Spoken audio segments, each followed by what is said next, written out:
Namaste. Welcome, everyone. We appreciate everybody watching either live online or recorded online. Even someone here. So this is wonderful. We'll start with our chant. Om Satoma Satgamaya Tamaso Ma Jyotirgamaya Mrityurma Amritam Gamaya Om Shanti Shanti Shanti. Om, lead us from the unreal to the real. Lead us from darkness unto light. Lead us from death to mortality. Om, peace, peace, peace. Well, welcome all, and this time of approach to our holidays, and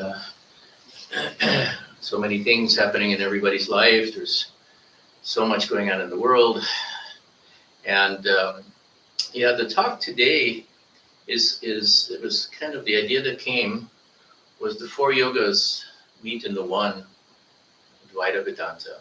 And this, of course, comes from Swamiji's the four yogas concept, where he had separate talks about the four different yogas, and then he showed how they are harmonious and combined to one kind of whole.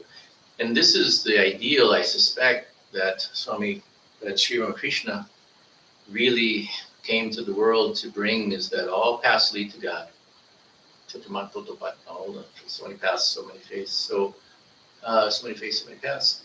So this is kind of the core essence of what was initiated in Sri Ramakrishna, Swamiji Vivekananda, and the order that Swami Vivekananda founded, was this idea that there isn't any separation, there isn't any higher, lower, there isn't anyone outside of the, outside of the room, so to speak, that you have to get in.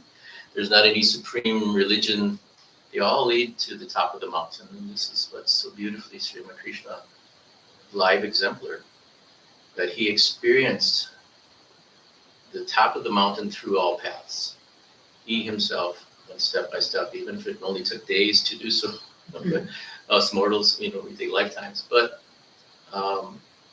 it's so needed in our world today that this was the template that was laid down back in the 1800s. And now today, maybe more than ever, there needs to be this, not only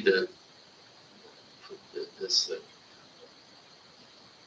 putting up with other religions, but really the embracing of the beautiful harmony that all the religions together are playing, that like different notes on the flute, as Sri Ramakrishna said, I don't like one monotonous note. He likes to experience God in all the different harmony, all the different notes blending together. And this is the ideal. I've seen, sadly, Kash Patel is one of our government officials. He's an Indian American, and of course, people have opinions about him, but he did wish everyone a Diwali, a blessed Holi, or not Diwali. Diwali. And there was such negative things written about that from some quarters, and some people who called themselves Christian ministers just thought it was the most horrible thing that somebody could wish the world a happy Diwali. And the ideal of what Diwali is so universal: darkness, light, defeating darkness or eliminating darkness.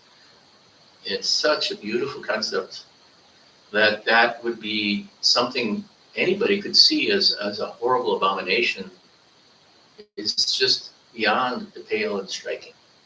So how much this is needed. And so what I thought we would do is just look at all the four yogas, because the four yogas, of course, are the archetypes, the streams of all the different paths, approaches to God, whether they be any religion, Christianity, all of these, the duality of Christianity, the non-formed version of Judaism, Islam, they have different takes, but they're still Abrahamic religions, and there's still dualistic worship, and this is one of the paths, and it's beautifully laid out by Swamiji in the scriptures from millennia in India. And so I thought that we would take each one and just see how they blend together. How can we make a coherent whole out of this? We have these interfaith councils that we go to. Swami Vidyananda just spoke to one, and I spoke to one last year. They're beautiful experiences because there really is an effort to not try to convince others that your religion has got the answers and the other ones don't. But there really was an honest attempt to just express what your faith shares and then listen to what the other faiths also said. And that's so needed in our world. I think of Swami Vivekananda coming to America for the basically an interfaith council, if you think about it.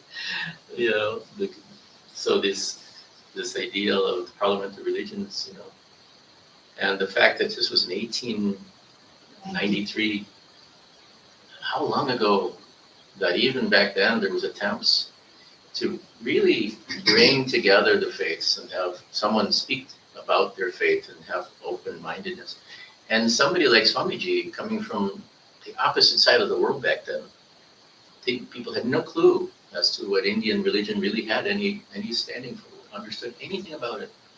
And to have such a wonderful reception, of course, it was his universal heart that he just probably really awed everybody by just the magnetism that he had for all the faiths there, brothers and sisters, or sisters and brothers in America. I always mix that up, but I'm corrected often by the female devotees that say, no, what he said was this. But he had such a profound appreciation. And when he came, he didn't speak about Sri Ramakrishna. He spoke in universal terms. He spoke about the Upanishads, the Vedas, and he did so, I think, purposely, because he didn't want to found a new sect. He wanted to bind them all together and show the Indian ideal of all religions. And so it's so beautiful that this is really, really what's needed. And of course, some of the other spiritual teachers came and built upon that. Sivananda and so many that have come or are talking about these ideals. So I wanted to bring some beautiful talks from all the different paths, all the 4 yogas, from different lips of different beautiful beings. And we'll start with Sri Ramakrishna, of course.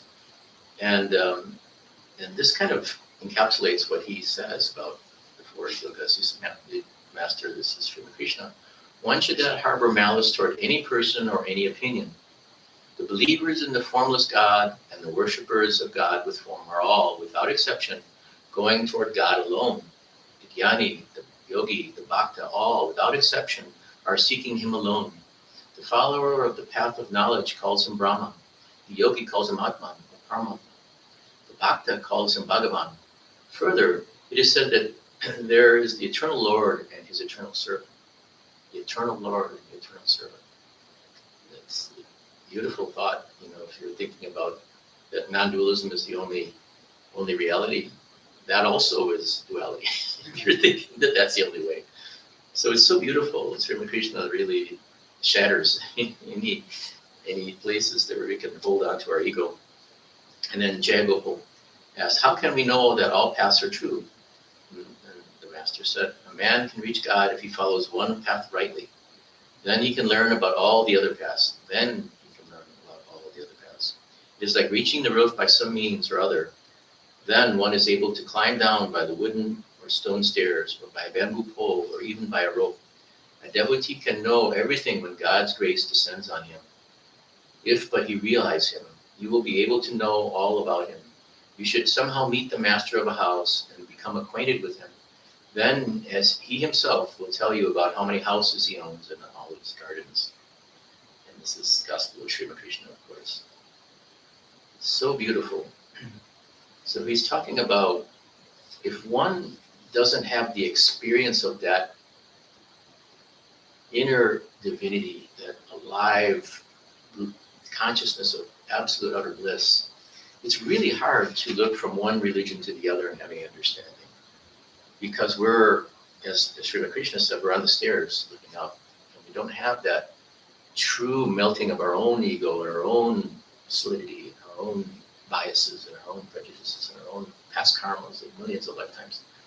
But once that baptism was there, then we are not, and we can truly appreciate, like Sri Ramakrishna did, all of the beautiful religions. Then we can see it from one to the other, that it's one light shining in all of these things. Otherwise, I think it can be kind of hard, because there's always this idea that whatever my background is, that's the best one, or the highest one, or the one that's strongest, the most true. And the other ones are okay, but they're not quite as good as mine. These are common. And of course it can become really horrible in our world. We see this, as I was saying, an innocent well-wish from one religion that many people aren't familiar with was met by such hostility by other religions, what they call religious figures, in the name of a beautiful religion. So this is really, really the beginning of all this. That Sri Ramakrishna, if you see his life, is the template for what the world needed coming up for probably millennia. They say this is now an ascending cycle. This is the view of some of the Dhyanis, like Sri Ishwarji was saying, that this is now an ascending cycle. That all the past religious dogma was created in a very low cycle. We call it the Kali Yuga. And they only had a 24,000-year cycle. 12,000 descending, 12,000 ascending. And we're 499 AD was considered the lowest in that reading of the Vedas. And so, if you think about it, all the religions that we have passed down to us were created somewhere within 1,000 years of that 499 AD date. So Judaism was lost. It was destroyed with the temple, and so what became Rabbinic Judaism was created around 1000 AD. Christianity, as we all know, was right in that period of, say, 300 or 400 AD, became codified with the Council of Constantinople. Before there was many variations of Christianity that became kind of wiped out, shall we say. Islam started, as you know, 800 AD, 600 and so on AD. This is very, very much everything that we have was created at the lowest time of man's understanding. That's why when you look back into the Vedas, which are very, very ancient, I guess we don't even know how old, the concepts that are there were lost. They were utterly lost in this dark age of confusion and hate and anger and fighting and so on, happening in these low times of the dark ages. And so all of these things were a time capsule of beauty that was completely kept in India, that the world didn't have access to. And so really, if you look at all the things of the ancient world that had profound knowledge, the Egyptian, the Greek, the Babylonian, all of these great civilizations had some very profound philosophies and understandings. The pyramids just show that, all of the great stone buildings, things that were done back then, we can't even conceive of, perhaps even now. So obviously, without a doubt, there was something there that was lost. And so what we really have seen, maybe we don't even understand exactly what happened, but when Sri Ramakrishna sent Swamiji, it was like the time capsule was being opened again and given to the world at large. So not only kept in India, because even India back then didn't really have the full understanding of what was in that time capsule of beautiful profundity. There was a few scholars and saints, of course, always in India, that totally had this understanding, but the masses in general had lost it. So what happened is they transplanted it in the West, into England and America, especially America. And then India started to see its own value again, because the Americans seemed to like it. So, wow, wait a minute, it must be something, right? The English liked it, so it must be something. And then all of a sudden the Renaissance happened, where now everybody has access to these sacred books that were hidden away for millennia. So this is really a beautiful, beautiful understanding of where we are today. So why is there so much fighting?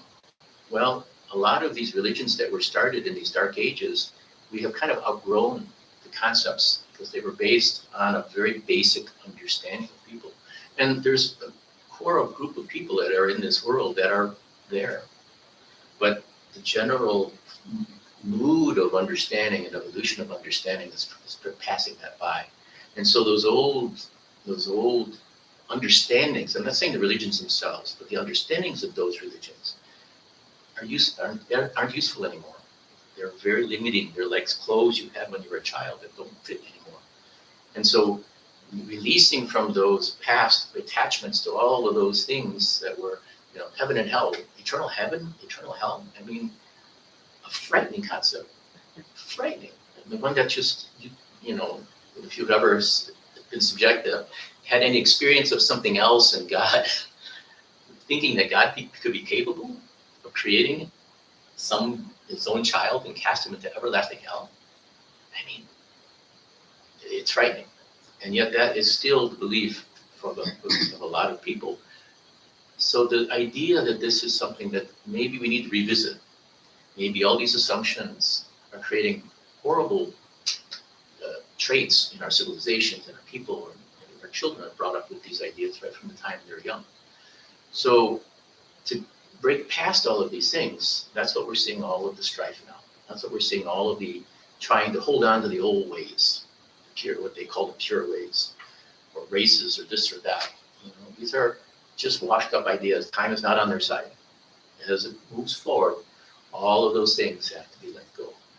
And so this is what I think we're seeing in a lot of these things. So to really appreciate why Srimad Krishna sent Swami Vivekananda and all the beautiful saints that have come is really to see what is going to be replacing these things. What is useful to us? What can we use in our own evolution now? And so that's why when you look at all of these 4 yogas, they really, really are useful to us in a universal sense, not in a certain culture or a certain time, or this is a universal tool for us to find ourselves, as they say. So the first one I think we need to look at is bhakti. Bhakti, as they say, as Sri Krishna said, is the simplest approach to God. Everybody can approach God through bhakti. Even somebody who really has no deep understanding or learning or all this kind of stuff, they can love purely. And so this is the ideal of bhakti. It's pure love. The more pure your love is, the closer you are to your ideal, your God, that which you are worshiping. And it could be Jesus, it could be the formless Jehovah, it could be, the formless of Islam, the God of Islam. So you have the same ideal of this pure love. The closer you are, that's why the Sufis express it in these terms. It's universal. It goes across anything. Krishna, Rama Krishna. It's the same pure love. The purer the love, the closer to God. And so this is a very beautiful way to start. And I think that this is something that we could listen to from some beautiful saints. One of them that I always appreciate is Ananda Moima. What an amazing being, a woman saint. But she has the spectrum from simple bhakti to all of the different yogas to the most profound Advaita. She expounded all of these things in her lifetime. And she had no teacher, as we know of. She had no path. She had no sadhana. She was born this way as an amazing being. So this is what she has to say. Have you not seen what life in this world is? The one who is loved, to be loved, is God. In him is everything, and him you must try to find. The one that is to be loved is God. So this is kind of an interesting thing. She says it in very simple terms, but we try to love everything. We want love from our partners, we want love from our kids, we want love from our family, we want love from the world in general, from our workers, all these things. But it's ephemeral at best. Even if you find the most beautiful partner in the world, marriage partner or so on, at some time that has to end. And so the one true love is God. And so this is the ideal of bhakti. So this is so beautiful. And then she says something that's so profound. The center of bhakti. What does self-surrender mean? If not to surrender to one's very own self. So this is kind of a transition point. It's beautiful. And there's ways that you can read this. First of all, self-surrender is the ultimate, penultimate of bhakti. So first there's two. The love of your Ishta, your form of God that you adore more than anything else. And it becomes pure. At first we want something from that deal, right? We want money, we want partner, we want children, we want... So when we have bhakti, we might want all these things, I'll actually give me some money, or, all these things. Protect me, Ma, Durga. So we always have self-interest in the beginning. It's just nature of how we are. But as we become more purified, then there is no more demanding anymore. It is just you, Lord. I ask nothing. I surrender to you completely. Whatever you feel I need, I surrender, and I know you'll give, because you know much more than I know about what I really truly need. And it becomes a self-surrender exercise where the bhakti becomes so close, so strong, and becomes so pure that the two become one. You disappear, and only that Ishta is there anymore. There's nothing there for you to want or need except for just that closeness to that Ishta, with that beautiful love and devotion that is the Ishta. And so this is true for all religions. You can take these principles to Christianity, and there's examples of this in the Catholic religion, where the saints had beautiful relationships with Christ, where they had such visions of him, and they had healings, and they were able to become divinely connected. They call it the divine marriage in Christian terminology. There's beautiful saints that showed tremendously successful bhakta with Christ. And so those are the saints that were seen even in more recent times. So this is something that is universal. The Sufis, you see that in Islam. These beautiful Sufis that had just beautiful love and bliss and joy. So that they were dancing in ecstasy, dancing in love, and just purity of devotion and spirit. So you see this across the board in every religion. So it's a beautiful, beautiful thing. But now, so how do you become so pure, right? How is it possible that you become pure? Well, it's not so easy, right? First you have all these needs and you have all these desires. So that comes into the other karma yoga path. Karma yoga becomes a very possible way of purifying when one is not able to sit still to meditate, or doesn't have grand conceptions of God as the ultimate reality, or any of these things which are perhaps far beyond many of us in this world. To work without self-interest, to work selflessly, which is karma yoga, the ideal of karma yoga, leads to that purity of bhakta. Because at first you don't work unselfishly, you kind of work because you want to be praised, or you want them the person you're working for to thank you, or whatever it is. But it's a way of continually doing it, because sooner or later you'll realize that you're not always thanked, you're not always seen, what you're doing is not always appreciated, and many times it's not. It's a great lesson to still do this no matter what. And it can be a way to get to that purification where that bhakta becomes much simpler than, there's not an asking or a bargaining with God, but it's purely just surrender to that deity. So this is what Anandamoy Ma says about this. The knowing that God's transcendental, actionless action alone is, ever present as all should remain unwavering in one's awareness. The knowing that God's transcendental, actionless action alone is, ever present as all, should remain unwavering in one's awareness. So what do they mean by actionless action? So this is the ideal. Actionless action means absolute non-attachment. So the activity goes on, but there's absolutely no connection to it. There's no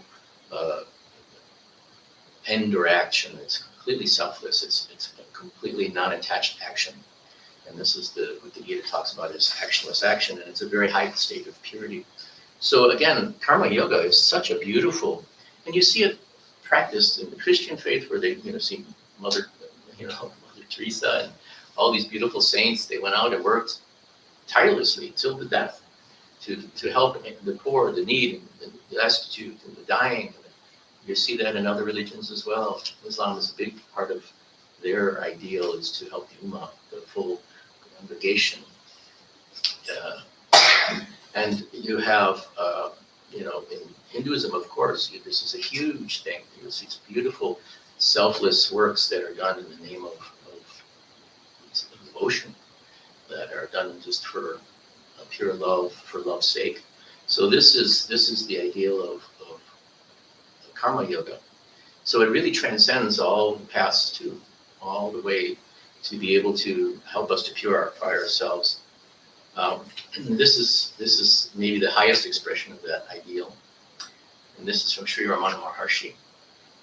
The workings of Prabhupada, the wise who know that all worldly experiences are performed by Prabhupada alone, never worry about their lives' requirements. Know that all one's requirements will be thrust upon one by Prabhupada, whether one wills them or not. So the ideal is that you're so surrendered that you see that all of these things happen independently of your own will. It just continues. They say the body is created. All the actions that are supposed to be done by the body are created with the body. And that it just kind of goes through this pre-programmed film of activity, Prabhupada karma, which is the continuing of karma from that beginning of the body until the end of the body. And that alone always brings things into existence. So, they say, do you have free will or not? Well, the best way I've heard people say is, you don't have free will, but you have to pretend like you do. I love that. That's actually really quite profound and beautiful. So if you try to do this prematurely, you become very laissez-faire. And I think this is what kind of happened in India, where, we just said, okay, everything's destined to happen, so let's just let it. I'm not going to do anything. I'm just going to sit here and wait for it to happen. That's not really what karma yoga is all about. In karma yoga, you do things with the best of your ability, with the utmost of care, utmost of love and attention, because you want to give the most fully you can, the most beautiful, highest gift you can, selflessly, without any ideal to come back. Same thing when you work for an organization, or if you're building some kind of a shrine, you make the most beautiful thing you can do. You give 110% of all. And that's the ideal that is done in all of the high teachings. It's not this laissez-faire, I don't care, it's just going to happen no matter what.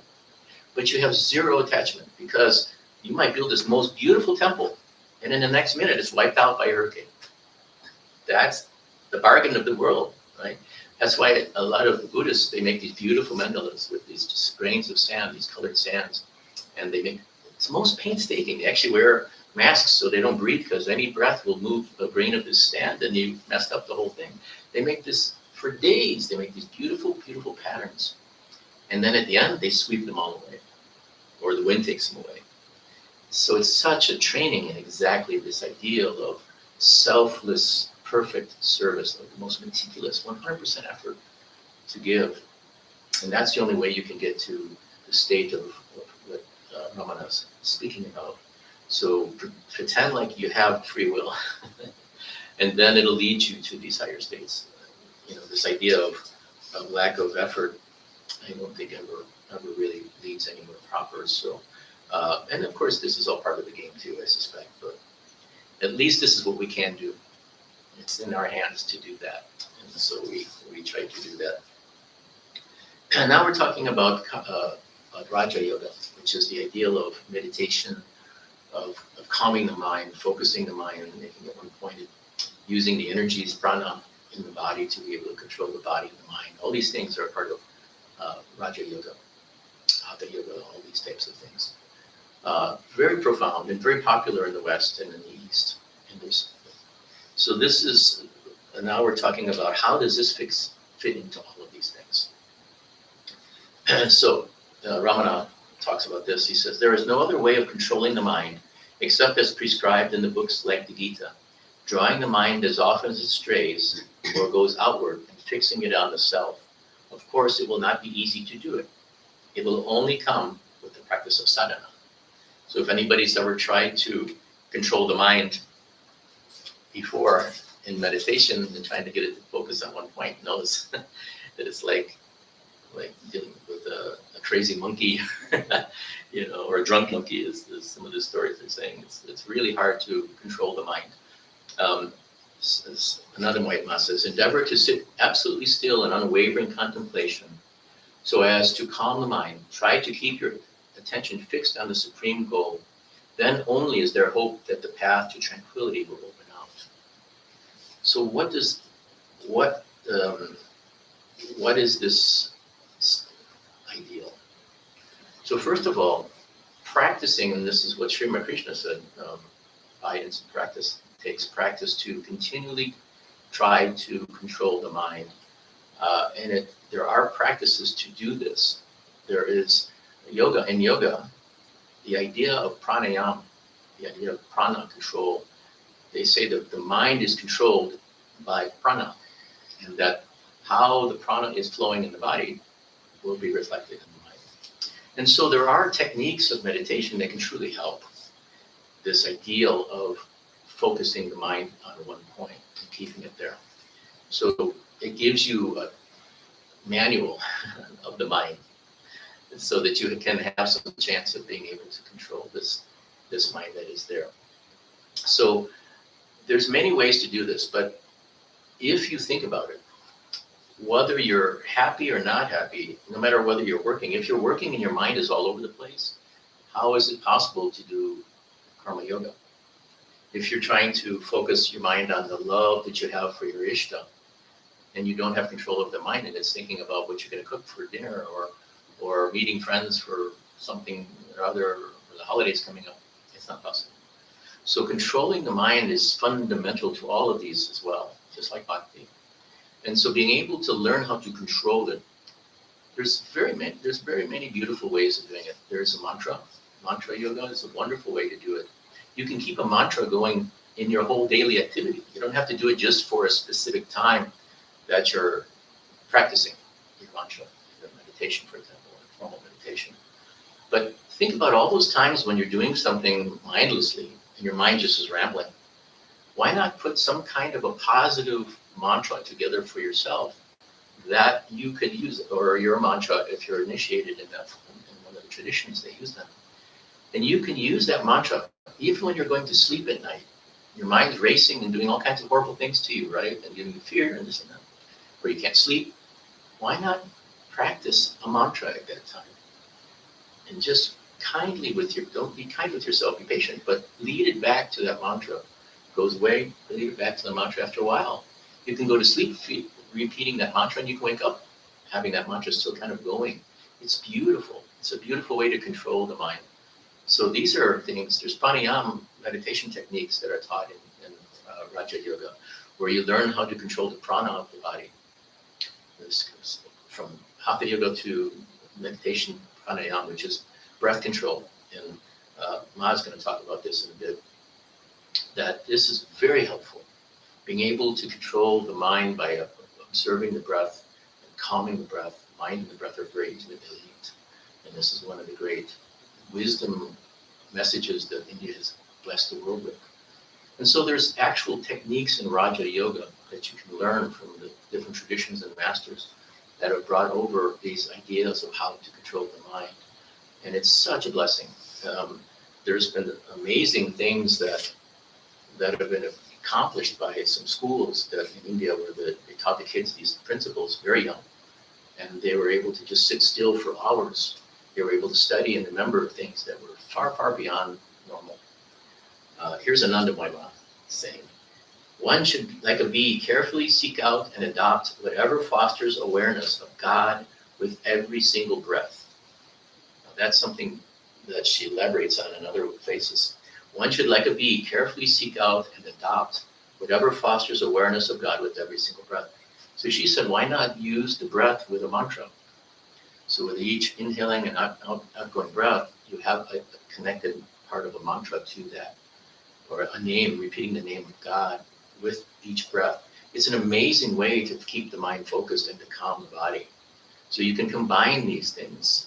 You can combine the idea of bhakti and pranayama in these things. As a matter of fact, I think it works a lot better when you combine all of these ideals, all for you, because it can be blended together to give us much more help. And then we have jnana yoga. So I think it goes to reason that you kind of have to have a little bit of mastery in all of these things to be able to even conceive of what jnana yoga is actually saying. Because jnana yoga is saying that eventually, with all of these beautiful techniques and loving relationships with different ishtas and forms of God, we have to turn within to find out who we are, to see what is real. Where did I come from? How did I get here? Where am I going? What is all this thought, emotion, and feeling resting on? Is it resting on anything? And so this is jnana yoga. You're starting to go within. Swami Vivekananda said, I used to go over, I went crazy. I said, my forehead was bleeding. He said, bowing to everything that I saw as holy in India, in his wanderings in India. And he said, I felt no peace. He said, I get peace for a little while and then I lose it. He said, only when I turned within that I started to see that what I really wanted, what I really desired all this time was inside of this. And he said, then I found peace, and that gave me that tranquility. So this is another Moima. Again, she blends all of these things to the highest Brahman, right? The Divine Mother is one with the highest Brahman, as Sri Ramakrishna used to say. She says, who am I?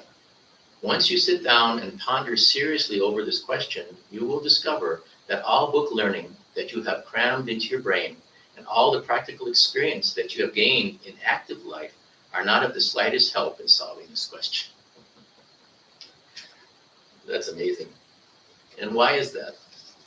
Because if you think about it, all the scriptures, all the active life things are all outward. They're all external experiences or external reasoning, which is an outward thing. The mind, the intellect, is the outermost part of our self. And we have to go much further inward to be able to understand, who am I?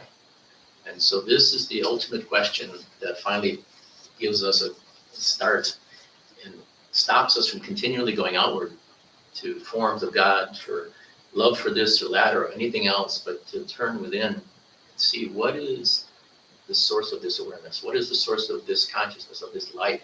Who am I? Where did I come from? Sri Ramana says, Ramana Maharshi, the only useful purpose of the present birth is to turn within and realize the self. There is nothing else to do. So that was his statement on that.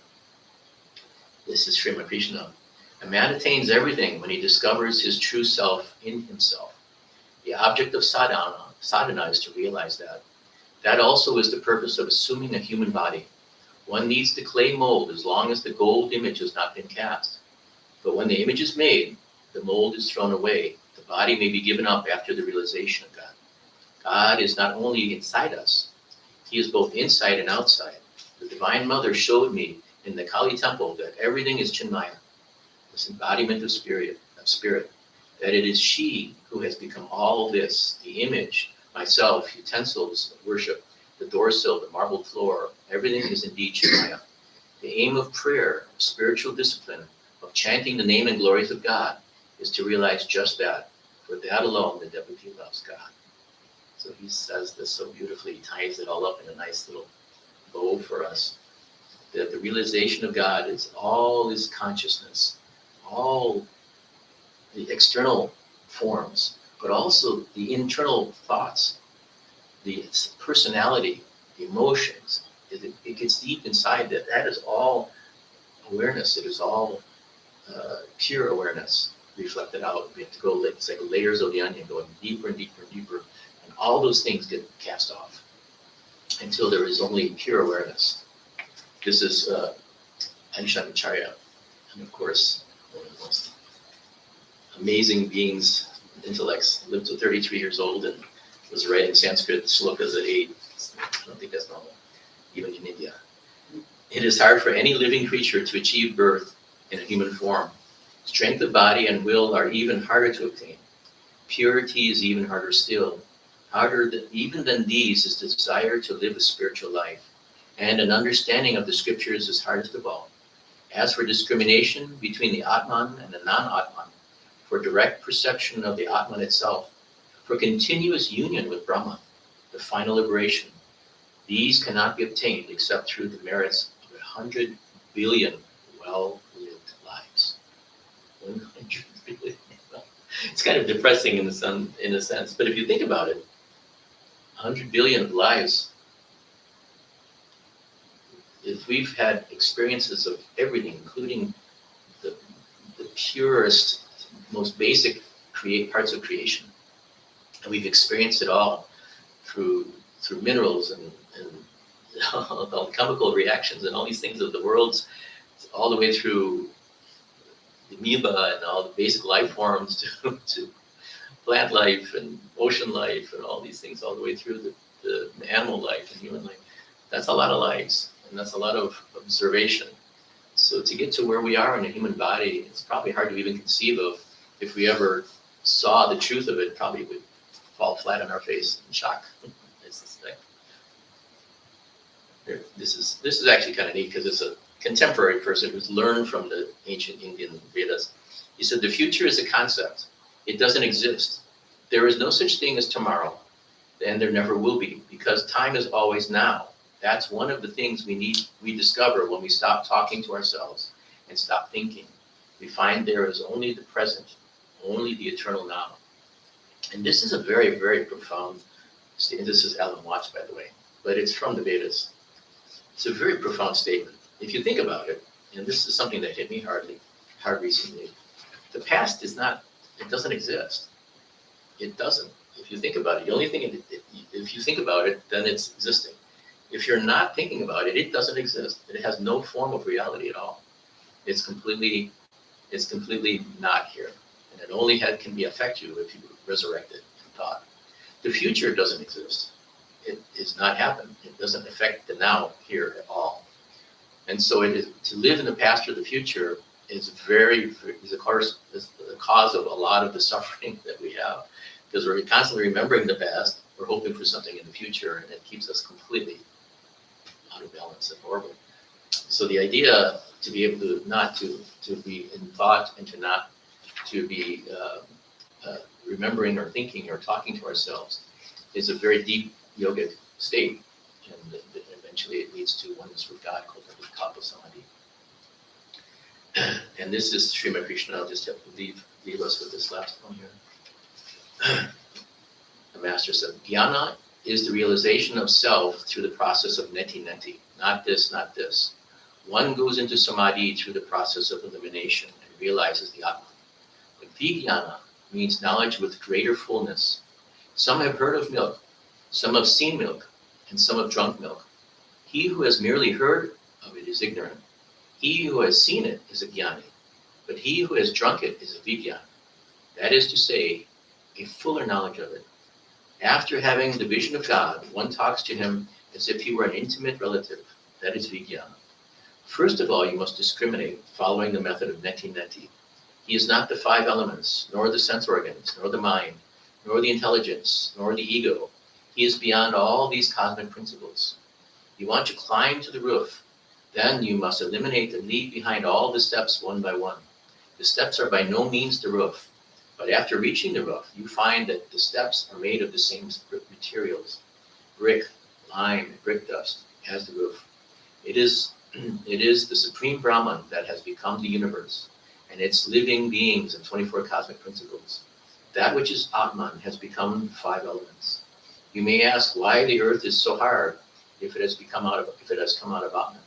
All this possible through the will of God. Don't you see that bone and flesh are made from blood and semen? See how hard the sea foam becomes. After attaining vijnana, one can live in the world as well. Then one clearly realizes that God himself has become the universe and all living beings, that he is not outside of the world. That's ideal, the ultimate ideal that Srimad Krishna expresses. So we just wanted to kind of dive into this a little bit. Obviously, you can listen to these subjects and dive into other talks from my swamis and different people. But the idea of the four yogas, of all the different paths to yoga, can be refined no matter which religion, if they use the principles in the four yogas that are taught from eternal teachings and scriptures in India more fully. Like a Christian can become a more satisfied Christian with these concepts of having one focused attention on and pure love for their Ishta of Jesus. That's why Swami Vivekananda had no desire to convert anybody to do anything else. God forbid, he said, that a Christian should become a Muslim or a Muslim should become a Hindu or so on. He said a Christian should become the best Christian that they can be. A Muslim should do the same thing with the Hindu, the Christian, Jewish faith. Let them use these principles to dive deep within their religion, and then eventually they'll dive deep within themselves. And that is the only place of refuge. It's where we come to the final understanding that everything else is ephemeral. In all these lifetimes, we've probably been every religion that there possibly is. We were Jewish, we were Christian, we were Islam, we were in all of these lifetimes over and over again. We've had that, all of them. So why not dive deep into the core of eternity? And then no matter which one that you end up practicing in a certain lifetime, you can become a saint of that particular tradition, and you can be fulfilled, and you can be that shining example where there's only one faith. I suspect that at the end of the day, they're all blend into this beautiful awareness of being. So that's what we have today. We appreciate everybody coming. Maybe what we'll do now is just to sing Shama Krishna Sharanam, leave us with some bhakti, and then we'll see all of you. By the way, Swami Chandrasekharanandaji is going to be here next weekend. We're so excited. And if you like these talks, you can't imagine what you're going to have from Swami Chandrasekharanandaji. He is so sweet and so profound. So we invite you to come Friday, Saturday, and Sunday of next week. Friday, we're going to start at 6 p.m. with Puja, and then we'll have Swamiji's satsang on the Gospel of Sri Ramakrishna at 7. But we'll have Vidur Mukherjee's going to be singing Bhajans, and half an hour before the talk, so at 6:30, we'll have Vidur starting to do Bhajans for half an hour, and that'll be on live stream on YouTube. And then Swamiji will be doing the deeper meaning of ritualistic worship on Saturday, and that will start with 5 p.m. for Puja, 6 p.m. for Swamiji's Maharaj's talk on that. And Sunday we have the teachings of the Yoga Sutras, which should be really, really wonderful. That's Sunday. We'll start at 4 p.m. with Puja, 5 p.m. for Swamiji's talk. And by the way, Saturday we'll also have Vidur Mukherjee singing again. So 5:30 he'll start to sing and chant. And I've got a live stream too. So that's what we have for you. I hope you can join us. Let us do Ramakrishna Sharanam, and then we'll end with a beautiful prayer. And thank you all. Oops, something got a little bit wreck. There we go. Now we're back to it. Now we're back.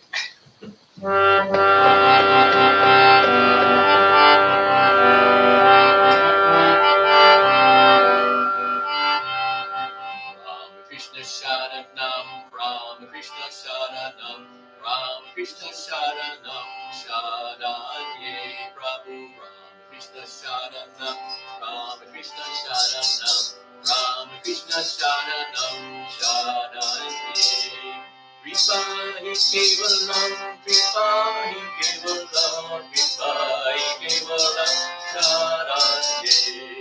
Kripahi Kevalam, Kripahi Kevalam, Kripahi Kevalam, Sharanye. Jai Jai Ram Krishna Sharanam, Ram Krishna Sharanam, Ram Krishna Sharanam, Sharanye Prabhu, Ram Krishna Sharanam, Ram Krishna Sharanam, Ram Krishna Sharanam, Sharanye.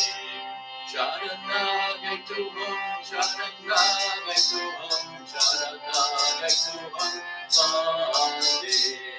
Sharanagayatuham, Sharanagayatuham, Sharanagayatuham, Vande. Jai Jai Ram Krishna Sharanam, Ram Krishna Sharanam, Ram Krishna Sharanam, Sharanye Prabhu Ram Krishna Sharanam, Ram Krishna Sharanam, Ram Krishna Sharanam, Sharanye. Namo Shri Gurave, Namo Shri Gurave, Namo Shri Gurave, Namo Namo. Namo Shri Gurave, Namo Shri Gurave, Namo Shri Gurave, Namo Namo. Jai Jai Ram Krishna Sharanam, Ram Krishna Sharanam, Ram Krishna Sharanam, Sharanye Prabhu Ram Krishna Sharanam, Ram Krishna Sharanam, Ram Krishna Sharanam, Sharanye. Ram Krishna Ram Krishna Jaya Jaya Ram Krishna Ram Krishna Ram Krishna Jaya Jaya Ram Krishna Ram Krishna Ram Krishna Jaya Jaya Ram Krishna Krishna Ram Krishna Jaya Jaya Ram Krishna Ram Krishna Ram Krishna Jaya Jaya Ram Krishna Ram Krishna Ram Krishna Jaya Jaya Ram Krishna Ram Krishna Ram Krishna Jaya Jaya Ram Ram Krishna Jaya Jaya Ram Krishna Sharanam, Ram Krishna Sharanam, Ram Krishna Sharanam, Sharanye Prabhu Ram Krishna Sharanam, Ram Krishna Sharanam, Ram Krishna Sharanam, Sharanye. Vipahi Kevalam, Vipahi Kevalam, Vipahi Kevalam, Sharanye.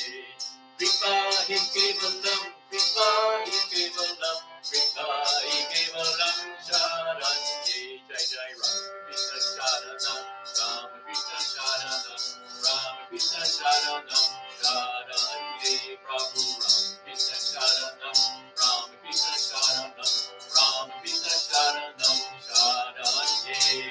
Sharanagayatuham, Sharanagayatuham, Sharanagayatuham, Vande. Sharanagayatuham, Sharanagayatuham, Sharanagayatuham, Vande. Jai Jai Ram Krishna Sharanam, Ram Krishna Sharanam, Ram Krishna Sharanam, Sharanye Prabhu Ram Krishna Sharanam, Ram Krishna Sharanam, Ram Krishna Sharanam, Sharanye. Namo Shri Gurave, Namo Shri Gurave, Namo Shri Gurave, Namo Namo. Namo Shri Gurave, Namo Shri Gurave, Namo Shri Gurave, Namo Namo. Jai Jai Ram Krishna Sharanam, Ram Krishna Sharanam, Ram Krishna Sharanam, Sharanye Prabhu Ram Krishna Sharanam, Ram Krishna Sharanam, Ram Krishna Sharanam, Sharanye.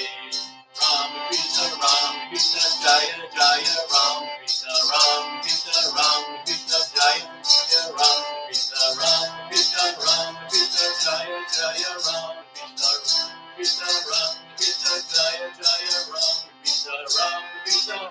Krishna Jaya Jaya Ram Krishna Jaya Jaya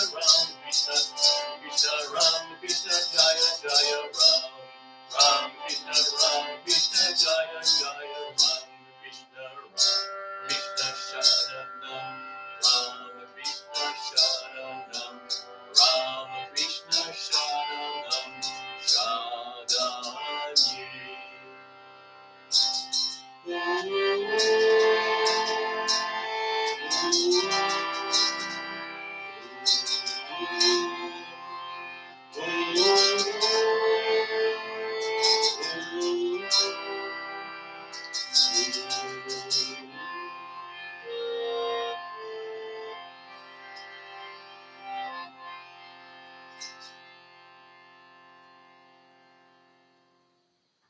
Jai Shri Krishna Jai Ma.